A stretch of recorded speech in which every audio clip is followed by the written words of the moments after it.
நாளென் செய்யும் வினிதானென் செய்யும் என நாடி வந்த கோளென் செய்யும் கொடுங்கூற்றியன் செய்யும் குமரேசர் இரு தாளும் சிலம்பும் சதங்கையும் தண்டையும் சண்முகம் தோளும் கடம்பும் எனக்கு முன்னே வந்து தோன்றினே. உலகமெங்கும் வாழ்ந்து கொண்டிருக்கும் ஸ்ரீ குபேரன் டிவி நேயர்களுக்கு சைதை ராஜாவின் அன்பான வணக்கங்கள். நாம் இப்பொழுது இந்த எபிசோடில் வாக்கிய பஞ்சாங்க அடிப்படையில் மே மாத ராசி பலன்கள் சொல்ல இருக்கிறோம். கிரகங்கள் 12 ராசிகளுக்கும் எப்பேற்பட்ட பலனை வழங்கப் போகிறது என்பதை ஒவ்வொரு ராசியாக பார்க்கலாம் வாங்க. மிதுன ராசி காலபுருஷனுக்கு 3வது ராசி. மிருகசீரிஷம் 3-4 பாதங்கள், திருவாதிரை 1-2-3-4 பாதங்கள், புனர்பூசம் 1-2-3 பாதங்கள் உள்ளடக்கியது. இந்த ராசிநாதன் 11ஆம் இடத்தில் இருக்கிறார் மேஷத்தில். எந்த ஒரு ராசி எந்த ஒரு கிரகமும் 11ஆம் இடத்தில் இருந்தால் அளப்பரிய ஒரு பலனை அந்த கிரகங்கள் வழங்கும் அப்படின்னு ஜோதிட கிரந்தம் வலியுறுத்தி சொல்கிறது. இப்போது தன்னம்பிக்கை அதிகரிக்கும், சமூகத்தில் பேரு புகழ் உயரும், அதே நேரத்தில் பொருளாதாரத்தில் நல்ல பண வரவு பொருள் வரவு நிச்சயமாக இருக்குங்க. ராசியில் சுக்கிரன் அதிகபட்சமாக 27 நாட்கள் இருக்கார். லட்சுமி கடாட்சம் நிறைந்த ஒரு மாதம். இந்த மே மாத கிரகங்கள் இந்த மிதுன ராசிக்கு அருமையான பலனை கொடுக்க போதுங்க. லட்சுமி கடாட்சம் நிறைந்த ஒரு காலங்கள் அப்படின்னு சொல்லலாம். 2ஆம் இடம் அப்படின்னு சொல்லக்கூடிய 2ஆம் இடத்தில் செவ்வாய் நீச்சமடைஞ்சு இருக்கிறார். இருந்த போதிலும் அவர் உங்களுக்கு யார் அப்படின்னாக்கா 6க்கும் 11க்கும் உடையவர். அவர் நீச்சமடையதை பற்றி பிரச்சனை இல்லை. பட் இருந்தாலும் கொஞ்சம் செவ்வாய் நீச்சமடைஞ்சால் கொஞ்சம் தைரிய குறைவு ஏற்படும், ஒரு கன்ஃபியூஷன் ஏற்படும் அப்படின்னு சொல்லலாம். மற்றபடி 3ஆம் இடம் அது தைரிய வீரியத்தை கொடுக்குற இடம். அது குரு பார்க்குறாரு பாருங்க. அப்போ அது என்ன சொல்லுது? குரு பார்வையில் இருக்கும்பொழுது தைரியம் கிடைக்கும், தைரிய வீரியம் கிடைக்கும், எடுத்த காரியங்கள் சக்ஸஸ் ஆகும் அப்படின்னு சொல்லக்கூடிய ஒரு அமைப்பு. கம்யூனிகேஷன் பாவம், பிபிஓ, சாஃப்ட்வேர், ஹார்ட்வேர், தபால் தந்தி, லாக்கா, கொரியர் சர்வீஸ், விளையாட்டு வீரர்கள், வீராங்கனைகள், நடனக் கலைஞர்கள், சண்டு கலைஞர்கள், பின்னணி பாடகர்கள், இசை அமைப்பாளர்கள், இசை வல்லுநர்கள், சினிமா மற்றும் தொலைக்காட்சி பிரிவில் பணியாற்றக்கூடிய பணியாளர்கள், நடிகர் நடிகைகள், டெக்னீஷியன்கள், எழுத்தாளர்கள், கிரியேட்டிவிட்டிஸ் அதாவது கற்பனைவாதிகள், இவங்க எல்லாருக்குமே இந்த மாதம் ரொம்ப அமக்கலமாக அந்த மே மாதம் சிறப்பாக இருக்கும். இளைய சகோதரர்களால் ஆதரவு உண்டு. தூர தேசத்திலிருந்து நல்ல தகவல் வர இருக்கிறது. நீங்கள் எந்த முயற்சி எடுத்தாலும் அது இமாலய வெற்றி பெறும்.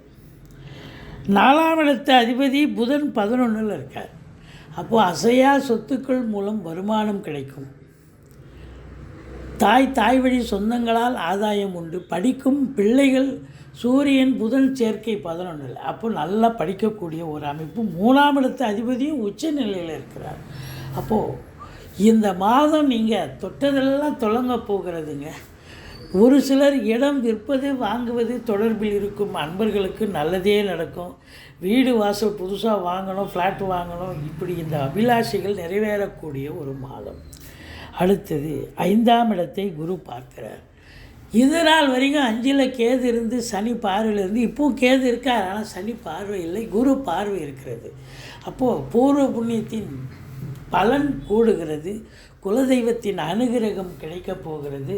அதே நேரத்தில் பிள்ளைகளுடைய உயர்கல்வி சிறப்பாக அமையப் போகிறது. நல்லா படிப்பாங்க. வெளிநாட்டிலேயோ இல்லை உள்நாட்டில் எங்கே படித்தாலும் அவங்க கல்வி சிறப்பாக இருக்கும்.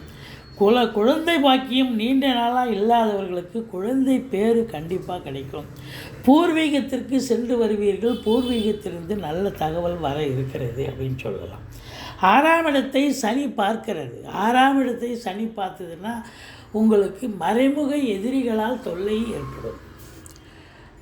யார் நண்பர் யார் விரோதின்னு தெரியாது, பிரச்சனைகள் வரும். அதே நேரத்தில் கடன் சுமை இருப்பவர்களுக்கு கொஞ்சம் அழுத்தத்தை கொடுக்கும், மன அழுத்தத்தை கொடுக்கும், பிரச்சனையை கொடுக்கும். மற்றபடி ஒரு சிலருக்கு தேக ஆரோக்கியம் பாதிக்கப்படலாம். ஆனால் 7ஆம் இடத்தை குரு பார்ப்பது என்பது மாபெரும் சிறப்பு. குரு பலன் நிறைஞ்சு இருக்குது. திருமண வயதில் இருக்கும் அன்பர்களுக்கு ஆண் பெண் இருவர்களுக்கும் சிறப்பான ஒரு காலகட்டம். திருமணம் கைகூடும். வீட்டில் சுப நிகழ்ச்சிகள் நடத்துவார்கள். வெளியார் சுப நிகழ்ச்சிகளுக்கு சென்று விட்டு வர முடியும். நண்பர்கள் உதவிகரமாக இருப்பார்கள். நண்பர்கள் அதாவது நண்பர்கள் அதிகரிக்கக்கூடிய ஒரு காலகட்டம். கூட்டு தொழில் செய்யக்கூடிய நண்பர்கள் கூட்டு தொழிலும் சிறப்பாக செல்லும். கூட்டு தொழில் செய்யக்கூடிய நண்பர்களும் உங்களுக்கு ஆதரவாக இருப்பார்கள். நீங்கள் வேலை பார்க்குற இடம், தொழில் பண்ணுற இடம், உத்தியோகம் பண்ணுற இடம், அக்கம் பக்கம் எல்லோருமே உங்களுக்கு ஆதரவாக செயல்படக்கூடிய ஒரு காலகட்டம் என்று சொன்னால் மிகையாகாது. சிறப்பான ஒரு காலகட்டம். இது நாள் வரைக்கும் 8ஆம் இடத்தில் இருந்து வந்த சனி பகவான் இப்போ 9ஆம் இடத்துக்கு சென்று விட்டார். இப்போ 9ஆம் இடத்துக்கு சனி சென்று விட்டதால் தந்தைக்கும் உங்களுக்கும் ஏதாவது கருத்து வேறுபாடுகள் வரலாம். பூர்வீக சொத்தில் ஏதாவது பிரச்சனைகள் அது பற்றி பேசக்கூடிய ஒரு நிலை ஏற்படலாம். கொஞ்சம் விட்டு கொடுத்து போங்க. தந்தைக்கு சமூகத்தில் பெயர் புகழ் அதாவது அடிபடக்கூடிய ஒரு நிலை இருக்கலாம். நீங்கள் கொஞ்சம் விட்டு கொடுத்து போங்க. இல்லை அவருடைய பிஸ்னஸ் கூட கொஞ்சம் ஸ்லாக்னஸ் ஆகக்கூடிய கொஞ்சம் மந்தத்தன்மை ஏற்படக்கூடிய ஒரு அமைப்பு இருக்குங்க. ஒரு சிலர் வெளிநாடு போகணும்னு நினைக்கிறவங்க தாராளமாக போகலாம். குடும்பத்தை விட்டு பிரிய வேண்டிய சூழ்நிலை தான் ஏற்படுமே ஒழிய மற்றபடி உங்களுக்கு சாதகமான ஒரு சூழல் அப்படின்னு சொல்லலாம். ஆன்மீகத்தில் நாட்டம் அதிகம் இருக்கும். ஆலய வழிபாடுகள் செய்வீர்கள். நன்கொடைகள் வழங்கி மகிழ்வீர்கள் அப்படின்னு சொல்லலாம். 10ஆம் இடத்து அதிபதி 11ல் இருக்கிறார். இப்போது 10க்குடையவன் 11ல் இருக்கிறாரு. 11ல் 4 கிரகங்கள் இருக்குது. புதன், சூரியன், குரு, ராகு. அப்போ ஒரு கிரகம் 11ல் இருந்தாலே அளப்பரிய பலனை தரும். 4 கிரகங்கள் இருக்குதுன்னு சொன்னால் அப்போ பொருளாதார சுபீட்சம் ஏற்பட போகிறது. தொட்டதெல்லாம் தொடங்க போகிறது. நீங்கள் அதாவது சொத்து பத்து வாங்கணும்னு நினைக்கிறீங்க, அதுலேயும் நல்லா வாங்கலாம், அதுலேயும் இன்வெஸ்ட் பண்ணலாம், நல்ல சம்பாத்தியத்தை பெறுவீங்க. வீடு வாசல் வாங்கிறத பற்றி. 2வது பார்த்திங்கன்னு சொன்னால் பிள்ளைகளால் பெருமிதம் கொள்ளக்கூடிய காலகட்டம். தந்தையால் அதாவது சூரியன் உச்சமடைகிறார் இல்லையா, அப்போது தந்தையால் ஒரு சிலருக்கு அனுகூலமான ஒரு சூழல் கூட ஏற்படலாம். மற்றபடி உங்களுக்கு பார்த்தீங்கன்னு சொன்னால் ராகு உள்நாட்டு வாணிபம், வெளிநாட்டு வாணிபம், ஏற்றுமதி இறக்குமதியாளர்கள் இது நாள் வரைக்கும் ராகு ஒன்று தாங்க உங்களுக்கு ரொம்ப ஃபேவரபிள். இப்போது அதுவும் சுப ராகு ஆயிட்டார், குருவோடு சேர்ந்துட்டார். குருவும் உங்களுக்கு நல்லது செய்வார். உத்தியோகத்தில் நல்லது நடக்கும். ப்ரமோஷன், இன்க்ரிமெண்ட் கிடைக்கும். சொந்த தொழில் பண்ணுறவங்க இன்னொரு பிரான்ச்சு ஓப்பன் பண்ணி நல்லா தொழிலை அபிவிருத்தி பண்ணுவீங்க, இன்வெஸ்ட் பண்ணுவீங்க, நல்ல லாபம் கிடைக்கும். சூப்பராக சம்பாத்தியம் பண்ணுவீங்க. மற்றபடி பார்க்கும் பொழுது உங்களுக்கு இந்த சூரியன் 17 நாள் எங்கே இருக்கிறாருன்னு சொன்னால் உங்களுக்கு 12ஆம் இடம் வந்துடுறார். முதல் 15 நாள் தான் அங்கே இருக்கிறார். அடுத்த 15 நாள் அங்கே வந்துடுறாருன்னும் பொழுது கொஞ்சம் தந்தையால் செலவினங்கள், தந்தைக்கு சமூகத்தில் பெயர் புகழ் முதல் 15 நாள் நல்லா இருக்கும். மற்றபடி குறை ஒன்றும் இல்லை. இந்த மிதுன ராசிக்கு 10, 11, 12 சந்திராஷ்டம நாளாக இருப்பதால் எச்சரிக்கையோடு இருங்க.